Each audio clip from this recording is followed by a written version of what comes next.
Audio Jungle.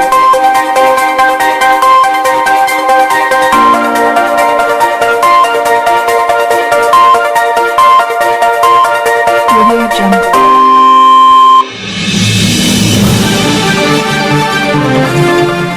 Karampur ڀرسان پيرواه ويجهو پاڻي جي وهڪري ۽ برسات سبب بيگاري ڪئنال جو بند کائجي ويو. تازو آيل پاڻي جي دٻاء سبب بند وڌيڪ ڀڪا ڏيڻ لڳو. بند کائجڻ سبب 100 فٽ کان وڃي 6 فٽ بچو. ईंदड़ ڏींहनि में पवंदड़ امڪاني बरसातुनि ऐं बेगारी कैनाल में पाणी जे तेज़ वहिकिरे सबबि बंदि भॼण जो ख़तरो वधी वियो.